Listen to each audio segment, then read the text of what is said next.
नमस्कार विद्यार्थी मित्रांनो. In today's video we are going to learn one of the most important topic, that is question tag. So you are new to my channel, don't forget to subscribe my channel.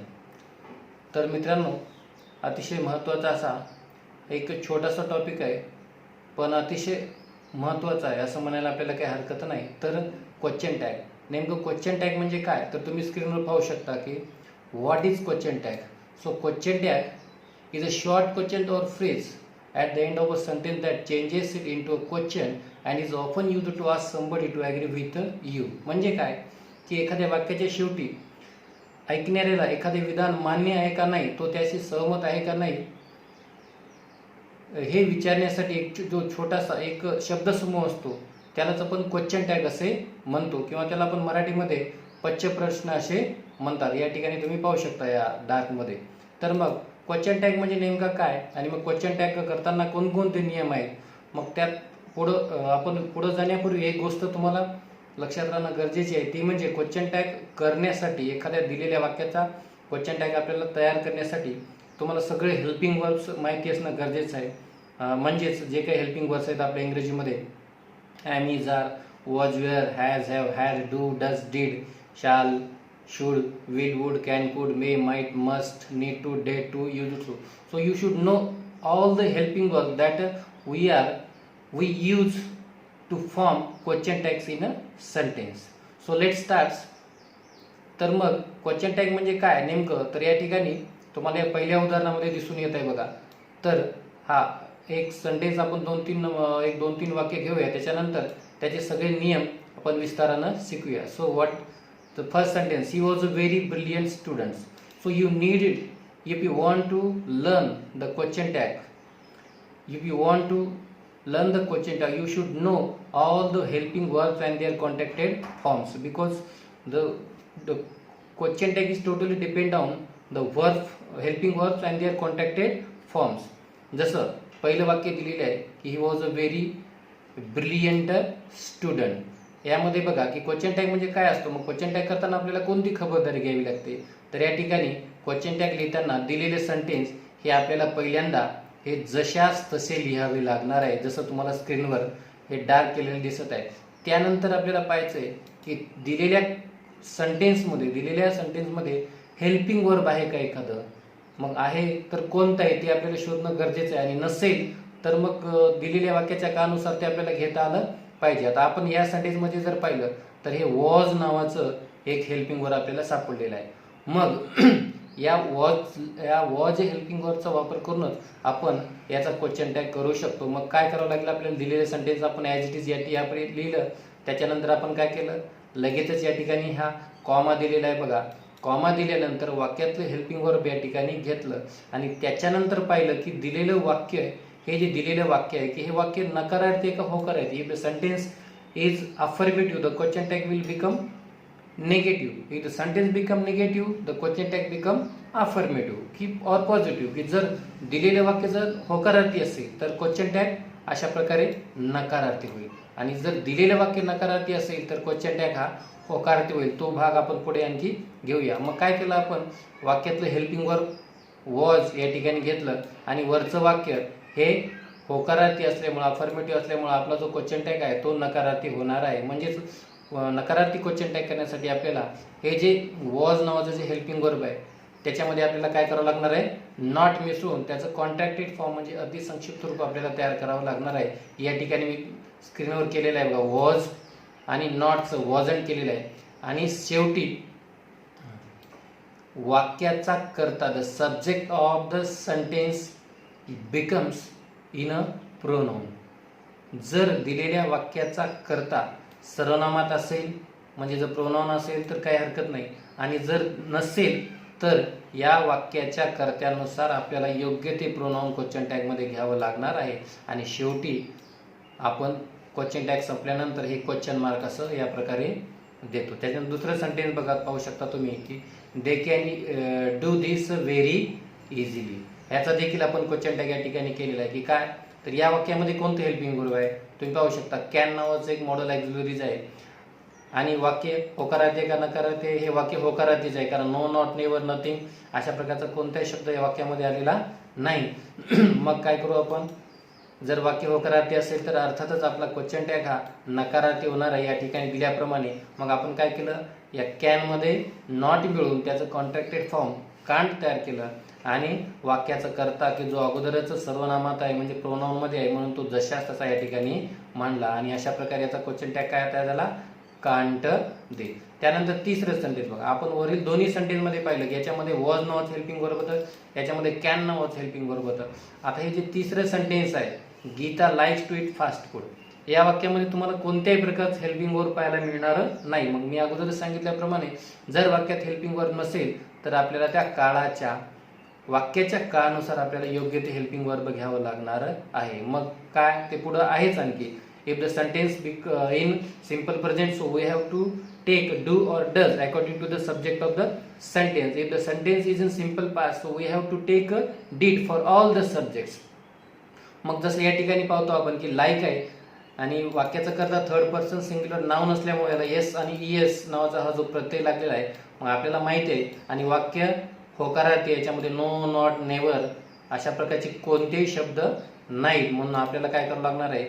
इथं V1 plus S असल्यामुळं does नावाचं helping verb घ्यावं लागणार आहे. म्हणजेच हे दिलेले जे सेंटेन्स आहे ते सिंपल प्रेझेंट मध्ये आहे आणि सिंपल प्रेझेंट मध्ये आपण दोन हेल्पिंग वर्ब घेतो क्वेश्चन टॅग करण्यासाठी, एक म्हणजे डू आणि एक म्हणजे डज. मग डज कोणासाठी घ्यायचं? If the subject of the sentence become third person singular noun or pronoun, he, she, it or any singular noun so we have to take does. And if the subject of the sentence become I, we, you, they or any plural so we have to take a do to form a question tag. So here the subject of the sentence is a third person singular noun so we have to take a does and the sentence is affirmative so question tag becomes negative. That is why we have taken doesn't. And the subject of the sentence is a noun so we have to take a suitable noun for that subject. So Geeta is a feminine gender so we have to take she as a pronoun. की वाक्यामध्ये helping verb नाही म्हणून आपण कानुसार does घेतलं, वाक्य होकारार्थी आहे म्हणून क्वेश्चन टॅग नकारार्थी केला. त्याच्यानंतर गीता नावाचा हा एक स्त्रीवाचक कर्ता असल्यामुळे त्याच्यासाठी आपण सी हे प्रोनाउन घेतलं. अशा प्रकारे हे शॉर्टकट अगदी थोडक्यात झालं. आता आपण नियमानुसार जाऊया की नेमका क्वेश्चन टॅग होतो म्हणजे काय होतो. त्यासाठी आपण नियम घेऊया, rule. So now the rule number first, write the given sentence as it is. So I have already told you in the first example, so you have to write the sentence as it is to form a question tag. The second one is find the helping verb in the sentence. If the sentence is without helping verb so we have to take the helping verb according to the tense of the given sentence. So as I explained before, so you have to take a helping verb, so we have to take a suitable helping verb. If the sentence is without a helping verb so we have to take the suitable helping verb according to the tense of the given sentence. की दुसऱ्या नियमामध्ये आपल्याला काय बघायचं आहे की एक दिलेल्या वाक्यामध्ये एखादं हेल्पिंग वर्ब आहे का, आता मी सांगितल्याप्रमाणे हेल्पिंग वर्ब आहे का ते पाहायचं आहे. आणि जर हेल्पिंग वर्ब नसेल तर त्यासाठी कोणते नियम आहेत ते पण आपण या ठिकाणी पाहूया. की number 1, if the sentence is in the simple present tense take a do does as per the subject of the sentence. It means the subject of the sentence is first person, second person singular or third person plural noun or third person noun or a pronoun. So it means I, we, you, they or any plural noun so we have to take a do. म्हणजे जर वाक्याचा करता I, we, you, they हे pronouns असतील किंवा इतर कोणताही अनेकवचनी करता असेल तर आपल्याला सिंपल प्रेझेंट मध्ये डू हे डू नावाचं हेल्पिंग वर्ब घ्यावं लागणार आहे. आणि या उलट if the subject of the sentence is a third person singular noun or a pronoun so we have to take a does. आणि या उलट जर वाक्याचा करता तृतीय पुरुषी एकवचनी नाम किंवा सर्वनाम म्हणजेच काय असणार आहे त्याच्यामध्ये मग ही, सी, इट हे 3 प्रोनाउन्स असणार आहेत आणि बाकीचे कोणतेही नाउन्स असणार आहे जे की सिंग्युलर असणार आहेत. आणि त्याच्यासाठी आपल्याला कोणतं हेल्पिंग वर्ब घ्यायचं आहे, हे डज घ्यावायचं आहे. आणि मग यातला दुसरा आहे, याचा शेवटचा म्हणजे if the sentence is in simple past, की जर दिलेलं वाक्य जर सिंपल पास्ट मध्ये असेल तर आपल्याकडे एक पर्याय आहे, तो म्हणजे डीडचा आहे. आपण सर्व प्रकारच्या कर्त्यांसाठी सिंपल पास्ट मध्ये साध्या भूतकाळी वाक्यामध्ये क्वेश्चन टॅग करताना फक्त आणि फक्त या डीडचाच वापर करतो. ह्या दोन गोष्टी तुम्हाला लक्षात ठेवाव्या लागणार आहे, कारण आपल्याकडे जे एकूण 12 काळ आहेत त्या 12 काळामध्ये फक्त 2च काळ असे आहेत की ज्या 2 काळामध्ये आपल्याला कोणत्याही प्रकारचे हेल्पिंग वर्ब सापडत नाहीत. आणि ते काळ म्हणजे कोणते, एक सिंपल प्रेझेंट टेन्स आणि एक सिंपल पास्ट. एक सिंपल प्रेझेंट मध्ये आपण आता वर सांगितल्याप्रमाणे डू आणि डजचा वापर करतो, आणि सिंपल पास्ट मध्ये आता सांगितल्याप्रमाणे डीड या हेल्पिंग वर्बचा वापर करतो. ह्या दोन गोष्टी तुम्हाला, हे जे 3 हेल्पिंग वर्ब्स आहेत ते तुम्हाला काळजीपूर्वक लक्षात ठेवणं गरजेचं आहे. आणि उरलेले आपले जे काही सर्व काळ आहेत ते कोणते ना कोणते तरी हेल्पिंग वर्ब सोबतीला घेऊन येतात. त्याच्यानंतर नियम नंबर 3 काय, always use pronounce in the question tag. Question tag तयार करताना कोणताही क्वेश्चन टॅगच्या शेवटी जे आपण सब्जेक्ट घेतो, जो कर्ता घेतो, त्या कर्त्यामध्ये फक्त आणि फक्त प्रोनाउन म्हणजे सर्वनामच असणं गरजेचं आहे. मग कोणतं सर्वनाम घ्यायचं, कोणत्या कर्त्यांसाठी कोणतं सर्वनाम घ्यायचं ते आपण पुढे पाहू या. Rule number 3, the subject of the sentence becomes a noun, so take a suitable pronoun for it. की जर एखाद्या सेंटेन्स मध्ये नाउन असेल, प्रोनाउन नसेल तर मग काय करायचं, मग त्यासाठी आपल्याला काय करावं लागणार आहे, त्या वाक्याच्या, so we have to take a suitable pronoun according to the subject of the sentence, की दिलेल्या वाक्याच्या कर्त्यानुसार, कर्त्याला अनुसरून असं एक प्रोनाउन आपल्याला घ्यावायचा आहे. सो फॉर एक्झाम्पल, मग खाली काय घ्यायचं, for example for masculine gender take he, की जर दिलेल्या वाक्याचा कर्ता पुरुषवाचक असेल, काय असेल, पुरुषवाचक असेल तर आपण त्याच्यासाठी ही नावाचं प्रोनाउन घेतो. आणि या उलट जर दिलेल्या वाक्याचा कर्ता स्त्रीवाचक फेमिनिन जेंडर असेल, the subject is like just like a feminine gender, so we have to take she pronoun in the question tag. तर आपल्याला त्यासाठी सी नावाचं क्वेश्चन टॅग, सी नावाचं प्रोनाउन घ्यावं लागणार आहे. आणि त्याच्यानंतर जे काही आपली नॉन लिव्हिंग थिंग्स असतील, मग नॉन लिव्हिंग थिंग्ससाठी आपल्याला इट नावाचं जे प्रोनाउन घ्यावं लागणार आहे. आणि मग बाकीचे जे the subject like animals, birds, plants or any other non living things, so any other non living things we have to take it for singular and they for a plural. म्हणजेच काय बघा, की जर वाक्याचा करता कोणती निर्जीव गोष्ट असेल त्याच्यासाठी आपण इट नावाचं प्रोनाउन घेतो. आणि जर वाक्याचा करता प्राणी, वनस्पती किंवा पक्षी एकवचनी असतील त्यांच्यासाठी सुद्धा आपण काय करतो, इट घेतो. आणि जर हेच सब्जेक्ट जर अनेक वचनी असतील तर आपल्याला त्यांच्यासाठी दे. म्हणजे काय, for all the plural subjects we have to take they, की सर्व प्रकारच्या अनेकवचनी कर्त्यांसाठी आपल्याला दे घ्यावं लागणार आहे. त्याच्यानंतर पुढे जाऊया, की rule number 4, if the sentence becomes negative take positive question tags for them. So as I told you, if the sentence becomes negative, so we have to form a positive question tag for the sentence. की जर दिलेलं sentence हे जर negative असेल तर त्यासाठी आपल्याला कोणता क्वेश्चन टॅग करावा लागणार आहे, पॉझिटिव्ह क्वेश्चन टॅग करावा लागेल. म्हणजे होकारार्थी वाक्यासाठी नकारार्थी क्वेश्चन टॅग आणि नकारार्थी वाक्यांसाठी होकारार्थी क्वेश्चन टॅग. मग दिलेलं वाक्य नकारार्थी आहे ते कसं ओळखायचं, मग त्यासाठी आपल्याकडे काही शब्द आहेत की या शब्दावरून आपल्याला ते सहज कळते की दिलेले वाक्य नकारार्थी आहे का होकारार्थी. म्हणजे ते शब्द कोणते आहेत, मग जसं की नो, त्याच्यानंतर not, never, nothing, nobody, none, hardly, seldom, scarcely, rarely, barely. So these are the some negative and semi-negative words. So if such words occur in the sentence, so we have to understand that the sentence is a negative and their question tag will be positive. मग अशा प्रकारचे जर हे शब्द जर आपल्याला एखाद्या वाक्यामध्ये आले असतील तर समजून जायचं की दिलेले वाक्य नकारार्थी आहे. आणि अशा प्रकारच्या नकारार्थी वाक्यांसाठी आपल्याला होकारार्थी क्वेश्चन टॅग निवडायचा आहे. मग आपण ते काही उदाहरणाद्वारे समजावून घेऊया. For example, Gopal never likes to eat leafy vegetables.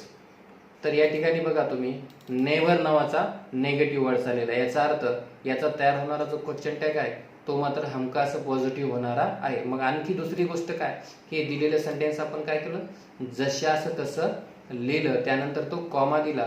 पहिलं काम आपलं वाक्यामध्ये एखादं हेल्पिंग वर्ब आहे का ते पाहायचं, की या वाक्याचा का सिंपल प्रेझेंट असल्यामुळं या वाक्यामध्ये तुम्हाला कसल्याही प्रकारचं हेल्पिंग वर्ब मिळणार नाही.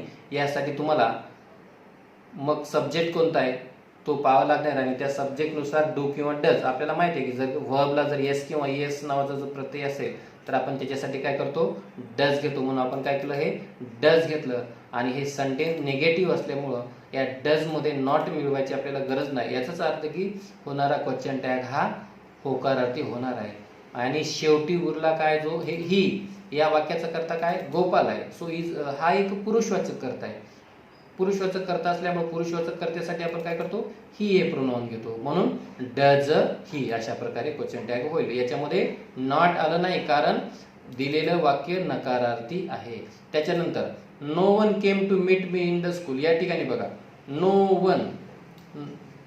वन नावाचा निगेटिव्ह शब्द नकारार्थी शब्द आला आहे. त्याच्यामुळं आपण काय केलं, या ठिकाणी याच्यासाठी देखील होकारार्थी क्वेश्चन टॅग घेतला. मग यासाठी हेल्पिंग वर्ब कोणते घेतलं, या वाक्यामध्ये देखील कोणत्याही प्रकारचं हेल्पिंग वर्ब नाही. म्हणून त्याच्यासाठी आपण काय केलं, केम या वाक्याचा काळ पाहिला. याच्यामध्ये केम आहे, केम म्हणजे V2 आहे, म्हणजे V2 म्हणजेच सिंपल पास्ट. आणि सिंपल पास्ट साठी आपण काय करतो, डिड नावाचं हेल्पिंग वर्ब घेतो.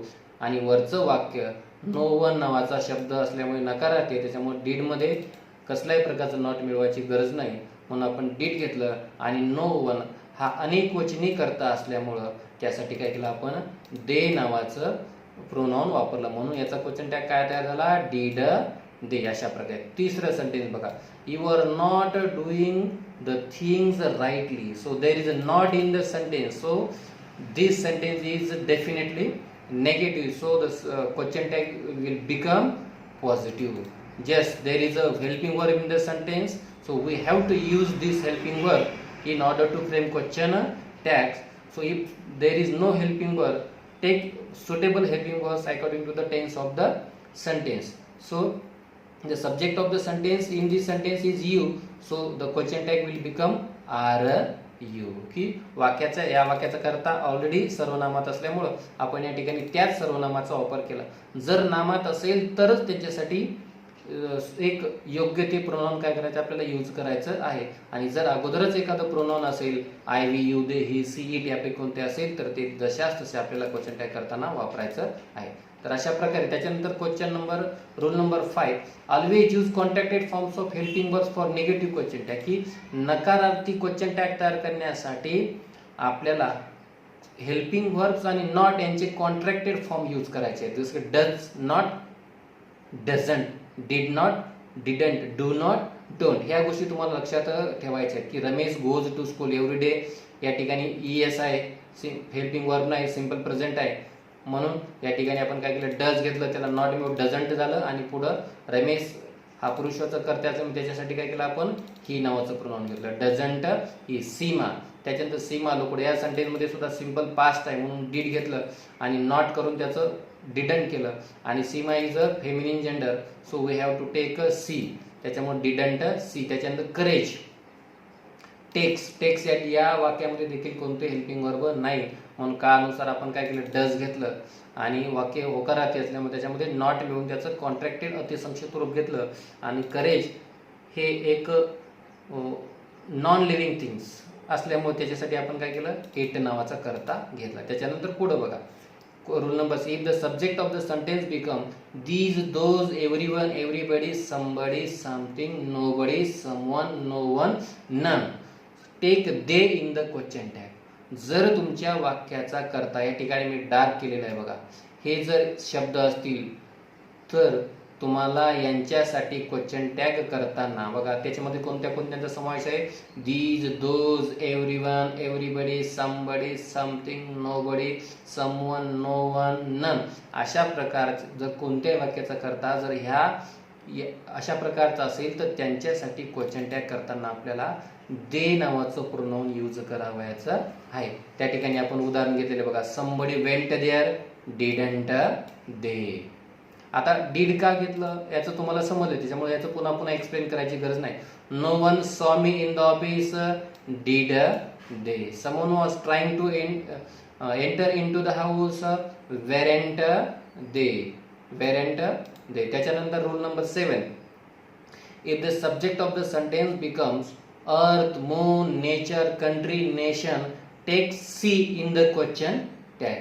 की जर तुमच्या वाक्याचा कर्ता हे वरील असेल, त्यामध्ये हा अर्थ आहे, मून, त्याचं नेचर, कंट्री और नेशन, एखाद्या देशाचं नाव, एखाद्या राष्ट्राचं नाव असेल, तर क्वेश्चन काळजीपूर्वक लक्षात घ्या की क्वेश्चन टॅग करताना सी हे प्रोनाउन आपल्याला यूज करायचं आहे. हे थोडंसं वेगळं वाटेल तरी पण rules are rules, so we have to follow the rules. की अशा प्रकारच्या कर्त्यांसाठी आपल्याला फक्त आणि फक्त सी हेच प्रोनाउन यूज करावं लागणार आहे.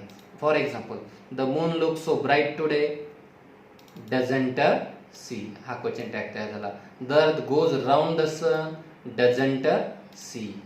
ना rule number 8, if the subject of the sentence become this or that, take it as a pronoun in the question tag. म्हणजेच काय, जर तुमच्या वाक्याचा कर्ता this किंवा that असेल तर त्यासाठी आपल्याला काय करावं लागणार आहे, मग it नावाचं प्रोनाउन यूज करावं लागणार आहे. this किंवा that असेल तर. For example, this is my bag, isn't it, that was a very close call, wasn't it. अशा प्रकारे. Rule number 9, if the subject of the sentence becomes here or there, take here or there as the subject in the question tag. की जर तुमच्या वाक्याचा कर्ता here किंवा there असेल तर क्वेश्चन टॅग करताना कर्ता म्हणून आपल्याला यांचाच वापर करावयाचा आहे. For example, there is also surprise culprit. या ठिकाणी पाहू शकता तुम्ही देर आहे, त्याच्यामुळे आपण या देअरचाच वापर क्वेश्चन टॅग करण्यासाठी घेतलेला आहे. या ठिकाणी इज नावाचं हेल्पिंग वर्ब आहे, त्याच्यामुळे वेगळं घ्यायची गरज नाही आणि वाक्य होकारार्थी असल्यामुळं isn't there. Here is your school bag, isn't here. अशा प्रकारे या ठिकाणी हेअर होतं, या ठिकाणी हेअर होतं म्हणून आपण क्वेश्चन टॅग मध्ये हेअरचाच वापर केला. या ठिकाणी देअर होतं म्हणून या ठिकाणी सुद्धा आपण देअरचाच वापर केला. बाकीचे नियम बाकी सगळे असतील, फक्त कर्ता म्हणून जर हेअर किंवा देअर असतील तर तुम्हाला क्वेश्चन टॅग करताना त्यांचाच वापर करावायचा आहे. आता पुढे पाहू शकता तुम्ही की rule number 10, if the subject of the sentence become somebody, nobody, everybody, everyone, someone, take plural helping verb with them even if the sentence has a singular verb.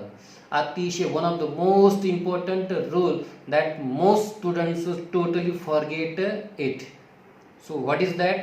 की हा सर्वात महत्वाचा नियम आहे की जो की बरेचसे विद्यार्थी अगदी सहजासहजी विसरून जातात. तो म्हणजे कोणता, जर तुमच्या वाक्याचा कर्ता somebody आहे, nobody आहे, everybody आहे, everyone आहे, someone आहे, अशा प्रकारचे हे अनेक वचनी करते आहेत, पण वाक्यामध्ये यांच्यासोबत वापरलं जाणारं जे वर्ब आहे ते मात्र सिंग्युलर आहे. बघा सगळ्यात महत्वाची गोष्ट की the subject becomes plural but we have to use singular verbs with them. की वाक्याचा हा हेच करते जरी अनेक वचनी असली तरी यांच्यासोबत येणारे हेल्पिंग वर्ब मात्र आपल्याला एक वचनीच वापरावं लागणार. आणि पुन्हा क्वेश्चन टॅग करताना यांच्यासोबत कोणतं हेल्पिंग वर्ब येणार आहे, अनेक वचनीच येणार आहे. बघा सगळ्यात महत्वाची गोष्ट बघा, एक सूत्रच आहे, कर्ता अनेक वचनी, सोबत येणार हेल्पिंग वर्ब एक वचनी आणि पुन्हा क्वेश्चन टॅग साठी वापरलं जाणारं हेल्पिंग वर्ब अनेक वचनी. या ठिकाणी मग नियमानुसार लाईक्स आहे, एस आहे, डज घ्यायला पाहिजे होतं,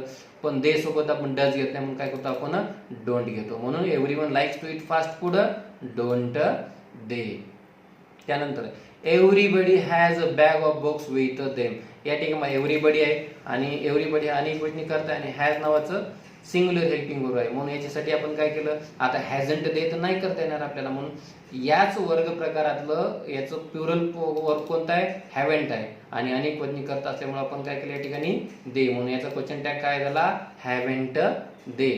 त्याच्यानंतर बघा समबडी हॅज कन्फर्म दिस. यासाठी सुद्धा या ठिकाणी समबडी अनेक वचने आहे, याच्यासोबत येणार हेल्पिंग वर्ब एक वचने आहे, पण क्वेश्चन टॅग साठी मात्र आपण काय केलं, अनेक वचनी plural verb form helping verb वापरला, म्हणून यासाठी काय झालं, हॅवंट दे. आणि तुम्ही पाहू शकता एव्हरीवन, एव्हरीबडी, त्याच्यानंतर समबडी, यांच्यासाठी आपण काय केलेलं आहे, प्रत्येकासाठी दे हेच एकमेव प्रोनाउन यूज केलेलं आहे. त्याच्यानंतर rule number 11, for imperative sentences take will you as a question tag, so you can use will you both for negative or affirmative imperative sentences. की जर तुमचं दिलेलं सेंटेन्स इम्पेरेटिव्ह असेल, इम्पेरेटिव्ह सेंटेन्स, काळजी करू काय का की दिलेलं सेंटेन्स इम्पेरेटिव्ह असेल तर तुम्हाला will you नावाचा क्वेश्चन टॅग जोडावा लागणार आहे. त्यासाठी तुम्हाला होकारार्थी किंवा नकारार्थीचे नियम लागू नाहीत. मग दिलेलं sentence whether it may be affirmative or negative, so we have to add only will you question tag for both of them as affirmative as or negative. की कोणत्याही प्रकारचं जर आज्ञार्थी वाक्य असेल, मग ते होकारार्थी असेल की नकारार्थी असेल, त्यांच्यासाठी आपल्याला आज्ञार्थी वाक्य म्हणजे तुम्हाला माहितीच आहे की sentence that begin with first form of the verb please or don't, की अशा प्रकारच्या वाक्यासाठी फक्त आणि फक्त विल यू नावाचा क्वेश्चन टॅग जोडायचा. जसं open the door will you, don't go there will you, show me your notebook will you, obey the elders will you. अशा प्रकारे हा अतिशय एक सोपा आणि सहज लक्षात ठेवण्यासारखा नियम आहे. त्याच्यानंतर rule number 12, for the sentence begin with let's or lets take shall we as a question tag for both negative or affirmative sentence. So we know that let sentence, लेटचे देखील एक प्रकारचे आज्ञार्थीच वाक्य आहे. की मग लेटच्या सेंटेन्ससाठी काय करायचं, मग the sentence that begin with let's or lets, so we have to take shall we as a question tag. So no rules of negative or affirmative for the let sentences, की लेटच्या वाक्यासाठी कसल्याही प्रकारचे नकारार्थी होकारार्थीचे नियम नाहीत. म्हणून त्यांच्यासाठी आपण फक्त की एक बघायचं की दिलेल्या वाक्यात सुरुवात चला लेट्सने आहे, शॅल वी हा क्वेश्चन टॅग घेऊन टाका. लेटसने आहे, मग त्यासाठी देखील आपण काय करू, शॅल वी हा क्वेश्चन टॅग घेऊ. त्याच्यानंतर काही महत्वाच्या गोष्टी बघा, जर क्वेश्चन टॅग मध्ये जर आय एम असेल तर त्याच्यासाठी आरंट आपण काय आय एम साठी काय करू, आपण आरंट आय घ्यावं लागेल, आपल्याला आरंट आय घ्यावं लागेल, म्हणजे आय एम ॲमेंट नाही करता येणार त्याच्यासाठी. आणि जर वाक्यामध्ये आय एम नॉट असेल तर त्यासाठी आपल्याला काय करावं लागणार आहे, आय एम घ्यावं लागणार आहे. खाली उदाहरण दिलेले आहे तुम्हाला, आय एम क्लेवर बाय, आता आय एम मध्ये नॉट मिळून ॲमेंट नाही करता येणार, त्यासाठी आपल्याला काय करावं लागणार आहे, आरंट घ्यावं लागणार आहे. आणि वाक्याचा करता ऑलरेडीच प्रोनाउन मध्ये आय एम नॉट असेल तर त्यासाठी काय करायचं, आपल्याला आय एम आय नावाचा क्वेश्चन टॅग जोडायचा. त्याच्यानंतर हा रोल नंबर 14 मध्ये, so I have given you some of the important contracted forms of helping verb, so don't forget it, memorise it properly. जसं हे दोन वेगळ्या प्रकारचे आहेत, तुम्ही लक्षात घेऊ शकता की विल नॉटचा कॉन्ट्रॅक्टेड फॉर्म्स वॉन्ट होतो आणि शाल नॉटचा काय होतो, शॅन्ट होतो. बाकीचे तर रेग्युलर्स आहेत, जसं is not isn't, was not wasn't, were not weren't, has not hasn't, have not haven't, had not hadn't, do not don't, does not doesn't, did not didn't, should not shouldn't, would not wouldn't, mustn't, can't, couldn't, mayn't, mightn't, oughtn't, needn't आणि didn't. अशा प्रकारचे जे काही helping verbs आहेत आणि त्यांचे अतिसंक्षिप्त रूप आहेत की जे तुम्हाला क्वेश्चन टॅग करताना अतिशय महत्त्वाचे आहेत.